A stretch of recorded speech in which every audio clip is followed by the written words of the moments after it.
I got the leads coming in, got somebody answering the phone, I got the website taking online applications.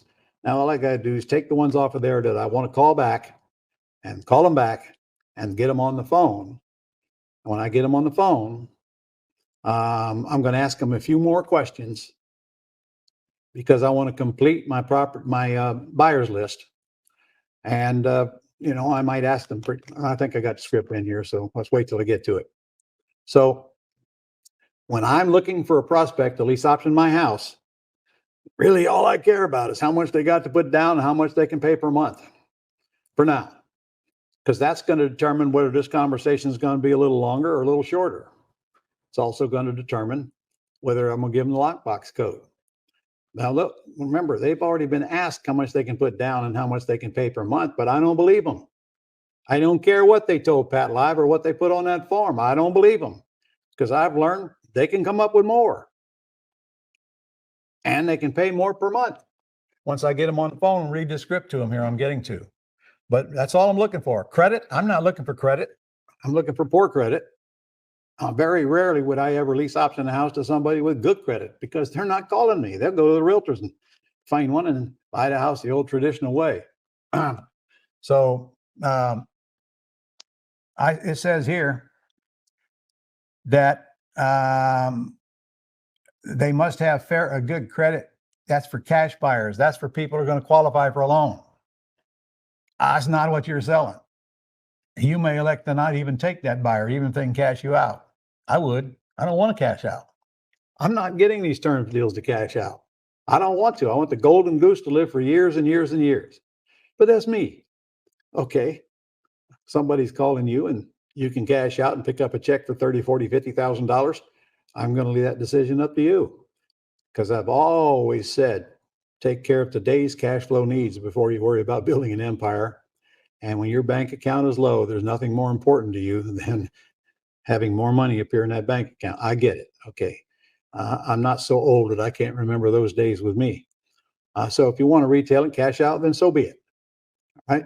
But again, that's for a short-term gain. You're going to give part of a great big chunk of it to the government. And there's no residual income and there's no future in that. But on the other hand, there's a nice big chunk of money in your bank account, which everyone needs. And when you get that chunk of money in your bank account, then you're going to make decisions differently, I hope, and finally come to the conclusion that there's a tomorrow after today. And I want all the wealth out of these properties that I can get. So here it is, very simply. If I buy with terms, I'm selling with terms, which means I'm lease optioning. If I pay cash, I'm selling for cash. If I pay cash, I want to get my money back with a profit. I'm selling for cash. If I wholesale a house, it's all cash. If I retail a house, I'm selling it for cash. And if I sell a retail house, I'm listing it with a realtor. If I sell a wholesale house, you do not need a realtor. I have a whole course on wholesaling. And frankly, you should listen to it because it, in terms, is the two fastest ways to make money there is. All right. So what I'm looking for is money down and money per month. That's two big criteria that will decide whether we're going forward or not, regardless of their credit. Now, don't worry. We're going to get them checked out a little. We're going to know how credit worthy they are. But I'm telling you, the more money they got to put down, the less credit worthy I care about. My only protection against default is how much money they're going to give me down. They give me enough money down, they want to default, I don't care. Next, we'll do it again. So here's a list of questions that I asked them, but I can tell you, maybe we'll go right directly to your script on your next page, because this script you're going to want to use. You may want to slightly adapt it. Feel free to do so, but you need to have this sheet close by, because all this sheet does on page 112 is record the answers from the script on one place. So now when you get off the phone, if this person is even worthy of putting on your buyer's list, you just send this to your VA and they'll stick it on your buyer's list for you, because there's multiple fields on your buyer's list. It's not just give me we want to buy a house, give me your email address. That's not a buyer's list. That's a list of mostly worthless email addresses. Here, I'm getting all the information I want from. Where do you want to live? How many bedrooms do you need? How much money can you put down? What's the most you can pay per month? And on and on and on. So now every one of these can be a field on my buyer's list.